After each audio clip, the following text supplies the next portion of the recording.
ज्यादा दूर भागे नहीं होंगे, उस तरफ देखो तुम लोग। संजय के हाथ में गोली लगी थी। वो और अभिनव रात के अंधेरे में एक पतली सी गली में छुपे हुए थे। अच्छा बेटा, जल्दी बाहर आ जाओ। अभिनव, मेरी बात सुन बेटा, तुम यहाँ से भाग जाओ वरना ये लोग तुझे भी मार डालेंगे। बाहर सड़क पर उनकी गाड़ी खड़ी थी और उसी गाड़ी के पास खड़ा था राणा। अभिनव, बाहर आओ बेटा। समझ के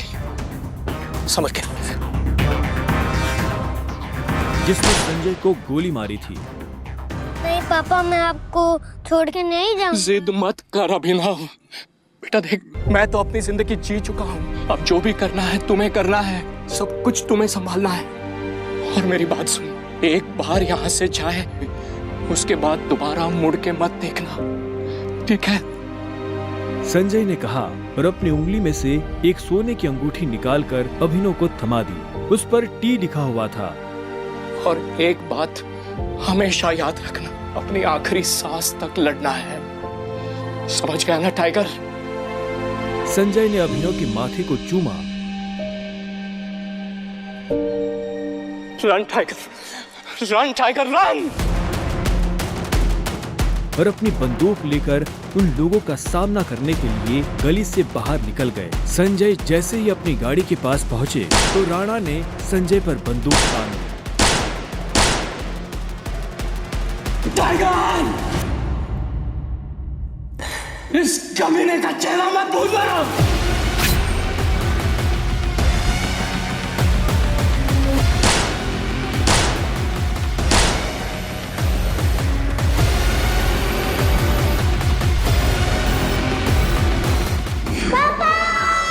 अभिनव चिल्लाया और अचानक से उसकी नींद खुल गई। पसीने में तरबतर अभिनव अपने बिस्तर पर उठकर बैठ गया और गहरी सांसें लेने लगा। 18 साल, पिछले 18 सालों से ये सपना इसी तरह से अभिनव को परेशान कर रहा था। अभिनव ने पहले अपनी उंगली में पहनी उस अंगूठी को देखा और फिर बाथरूम की तरफ बढ़ने लगा। अभिनव गुड़गांव में रहता था और डिलीवरी बॉय का काम करता था। हालांकि इस काम में उसका मन नहीं लगता था, लेकिन अनाथ आश्रम से निकलने के बाद उसके पास ये करने के अलावा और कोई चारा नहीं था। 18 साल की उम्र में उसने अपना खर्च खुद उठाना शुरू कर दिया था। उसकी जिंदगी में बस एक ही खुशी थी, उसकी गर्लफ्रेंड वैभवी। जब भी वो वैभवी को देखता तो अपने सारे दुख भूल जाता था। और आज तो वैभवी का जन्मदिन था, इसलिए अभिनव जल्द से जल्द उससे मिलना चाहता था। अंकल, ये केक कितने का है? 600 गए और ये पेस्ट्री? वो 60 गए। एक दे दीजिए। असल में अभिनव और वैभवी ने ये तय किया था कि वो पैसे जोड़कर अपने लिए किराए का एक बड़ा घर लेंगे, इसलिए वो पैसे वेस्ट नहीं करना चाहते थे। Thank you. Thank you. कुछ देर के बाद जब वो वैभवी के घर के बाहर पहुंचा तो उसने देखा वहाँ काफी रंगीन लाइट्स जल रही थी और वहाँ से तेज म्यूजिक की आवाज आ रही थी।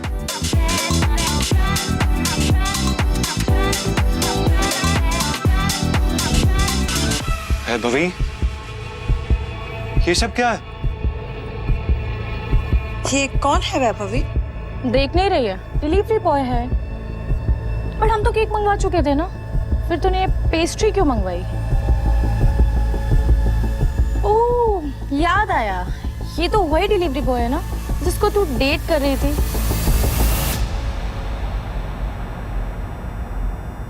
ओह कम ऑन यार वैभवी, तेरा स्टैंडर्ड इतना गिर जाएगा मुझे नहीं पता था। Babe, happy birthday babe. Abhinav Deven को अच्छी तरह से जानता था। वो एक बड़े बाप का लड़का था और हर वक्त वैभवी के आसपास मंडराता रहता था। देवेन को यहाँ देखते ही अभिनव का दिमाग खराब हो गया। उसके हाथ में एक बड़ा सा गिफ्ट था। उसके आगे अभिनव के हाथ में लटकी पेस्ट्री की थैली कुछ भी नहीं लग रही थी।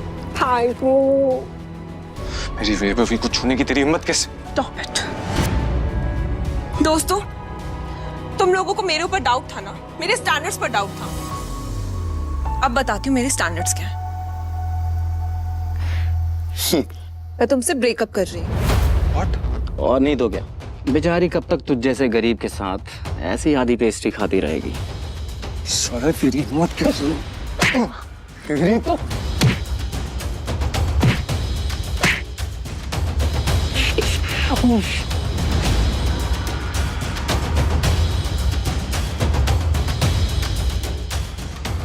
ये तुमने ठीक नहीं किया वैभवी।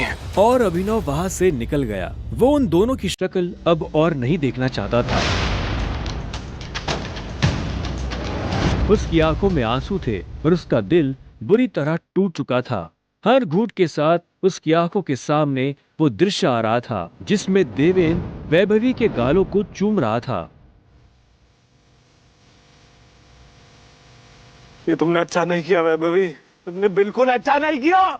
बहुत गलत किया तुमने मेरे साथ, बहुत गलत किया। अभिनव धोखे के नशे में डूबकर बेहोश हो चुका था, लेकिन उसके लिए ये रात यहाँ खत्म नहीं होने वाली थी। उधर जब अभिनव सड़क पर बेहोश हो गया था, तब इधर सनी सिंह अपनी गाड़ी में बैठा बेचैन हो रहा था। सनी सिंह की बहन अनन्या उसके गले का कांटा बन गई थी। सनी अपने दादा हरदेव पाल सिंह की नजर में आने के लिए और अनन्या को रास्ते से हटाने के लिए कुछ भी कर सकता था, और आज वो अपनी गाड़ी में अपने आदमियों के साथ निकल पड़ा था अपनी बहन को सबक सिखाने के लिए।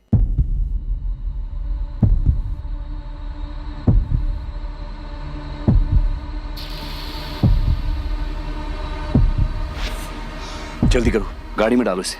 सुबह होने से पहले अगर हमने इसको अनन्या के कमरे में नहीं डाला तो ऐसा मौका दोबारा नहीं मिलेगा। Quick quick.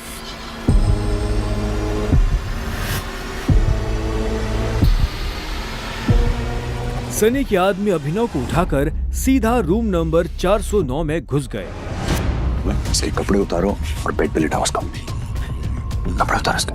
उन्होंने अभिनव को बहुत आहिस्ते से उस बिस्तर पर लेटा दिया। वहाँ पहले से सनी की बहन अनन्या सोई हुई थी। सुबह जब अभिनव ने करवट बदली तो उसका हाथ एक नरम हाथ से टकरा गया। अभिनव की नींद टूटी और उसने देखा कि वो एक अनजान लड़की के बगल में लेटा हुआ था।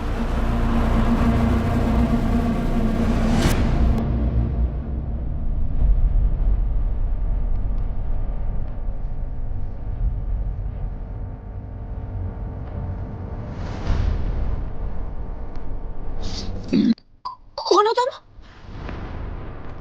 तुम मेरे कमरे में क्या कर रहे हो? तुमने मेरे साथ क्या किया?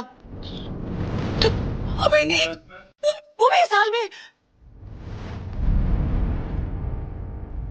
छी छी छी छी छी छी छी। शेम ऑन यू बहना। मुझे तो तुम्हारे कैरेक्टर पर हमेशा से डाउट था। इतनी बार मैंने दादाजी को समझाया, बोला, पर हर बार बोले मेरी अनन्या ऐसा नहीं कर सकती। लो, कर दिया तुम्हारी अनन्या ने ऐसा। अब पता है दादाजी को उनकी पोती की ये जो रंग रलियां चल रही है, इनका से लाइव टेलीकास्ट दिखाने के लिए मैंने उन्हें यहाँ बुला लिया है।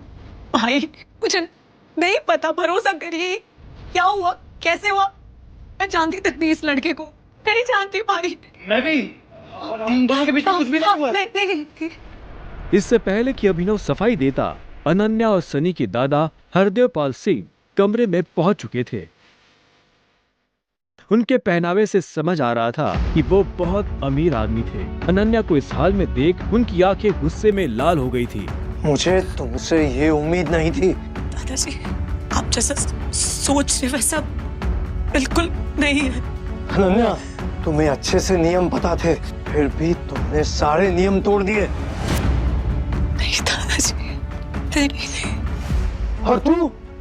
जब अभिनव की नजर हरदेव से मिली तो उसे लगा कि वो अपनी आंखों के सामने मौत देख रहा है। तूने मेरी पोती के साथ रात गुजारी है ना? आज से हमारे परिवार के कानून के हिसाब से तू सिंह परिवार का दामाद है। क्या? हम दोनों के बीच में लेकिन कुछ हुआ ही नहीं है। दादाजी, कुछ नहीं हुआ है। कुछ नहीं किया ना तुम दोनों ने? तो क्या ये था?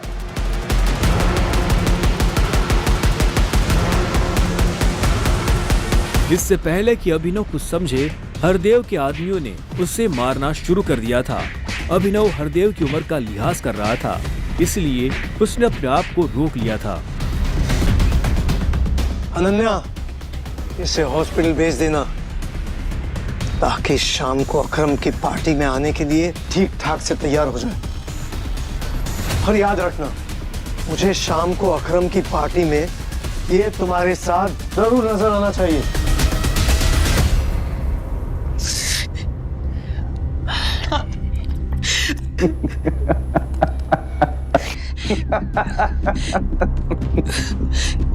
क्यों मेरी जिंदगी बर्बाद कर दी तुमने?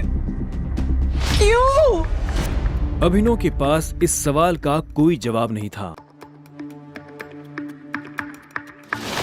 वहां जाकर अभिनव शाम को होने वाली पार्टी के लिए तैयार होने लगा। उससे हरदेव और उसके आदमियों का डर नहीं था। वो जानता था कि अनन्या पहले से काफी मुश्किल में थी और वो अपनी वजह से उसकी मुश्किलें और नहीं बढ़ाना चाहता था। अभिनव के पास ले देकर सिर्फ एक ब्लेजर था, वो भी उसके पापा का।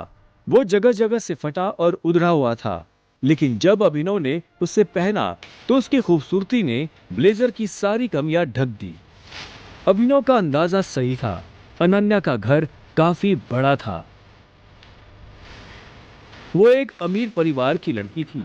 जितना अभिनव महीने का कमाता था उतने की अनन्या ने सैंडल्स पहनी हुई थी।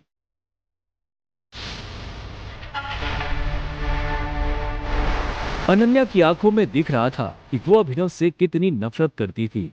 अभिनव भी पार्टी में इतने बड़े लोगों के बीच जाने से घबरा रहा था। उसी घबराहट में उसने कब अपने पापा की अंगूठी को उंगली में गोल गोल घुमाना शुरू कर दिया, उसे पता ही नहीं चला।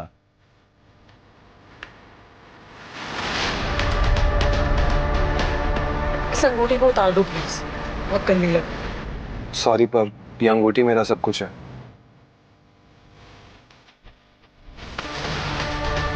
अकरम का घर किले जैसा था, जिसके चारों तरफ बाउंसर्स बंदूकें लिए खड़े थे।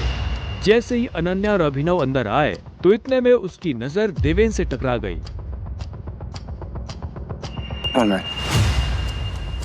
तुम यहाँ क्या कर रहा है साले? कैसे भाई हस्बैंड? अनन्या पागल हो गई हो तुम? इस सड़क छाप में ऐसा क्या देख लिया?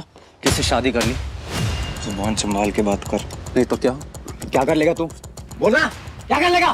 देवेन भी तैश में आ गया। अभिनव उसके ऊपर हाथ उठाने ही वाला था। इतने में उन दोनों का झगड़ा देख पार्टी का ऑर्गेनाइजर अकरम वहां पहुंच चुका था। क्या हो रहा है यहाँ?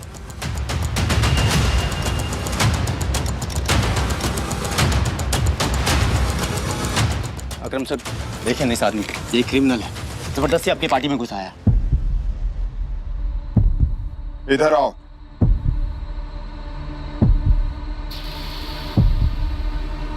कौन हो तुम और यहाँ कैसे आए? एक्चुअली ये मेरे पति है। अकरम को अनन्या की बात पर विश्वास नहीं हुआ। तुम इस पार्टी में इनवाइटेड नहीं हो। इससे पहले कि मैं पुलिस को बुलाऊं, चले जाओ यहाँ से। Thank you Akram sir.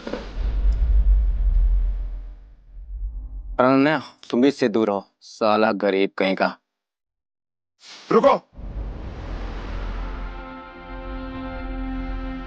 अकरम भागते हुए अभिनव के पास गया और उसकी अंगूठी को देखने लगा।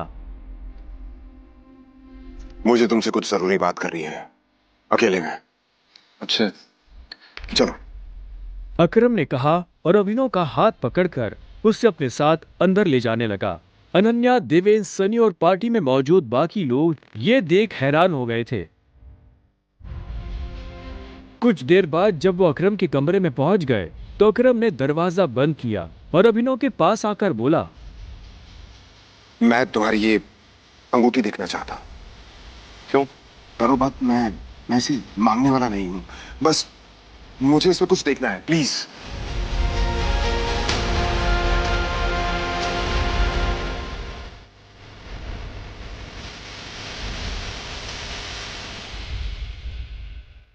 टाइगर?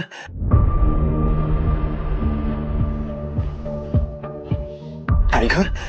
अभिनव ने अकरम के मुंह से ये शब्द सुना तो वो हैरान हो गया। उसे अचानक से अपने पिता के वो आखिरी शब्द याद आ गए जो उन्होंने अभिनव से विदा लेते हुए कह दिए थे। लेकिन अभिनव हैरान था। उससे समझ नहीं आ रहा था कि अकरम ये सब कैसे जानता था। आखिरकार मैंने तुम्हें ढूंढ ही लिया टाइगर। टाइगर? हाँ, पिछले 18 सालों से मैं तुम्हें ढूंढने की कोशिश कर रहा हूं। तुम हमारे टाइगर हो, हमारी हजारों करोड़ों की एम्पायर के वारिस, जिसे हम 3 दोस्तों ने मिलकर शुरू किया था। मैं, तुम्हारे पापा संजय गढ़वाल और राणा अग्निहोत्री। वो देखो। इतना कहते ही अकरम ने दीवार पर टंगी एक तस्वीर की तरफ इशारा कर दिया, जिसमें संजय, अकरम और राणा तीनों मौजूद थे। राणा को देख अभिनव को झटका लगा।